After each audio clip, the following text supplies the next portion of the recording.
how to replay missions for higher rewards in Gunship Battle. First of all, open the game and go to the episode section from the home screen where all missions are listed. Select the mission you have already completed and tap on Start Mission to replay. Missions you have cleared before can be played again, which is a great way to collect more coins, gold and experience points.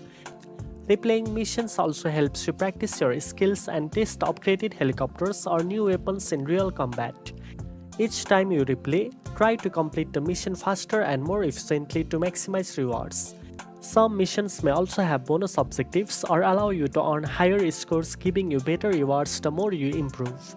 Finally, make replaying missions a part of your routine to farm coins and gold consistently, upgrade helicopters faster and prepare for harder challenges. Now you know how to replay missions for higher rewards in Gunship Battle. If you found this video helpful, don't forget to like, share and subscribe for more gaming tips. Thanks for watching and I'll see you in the next one.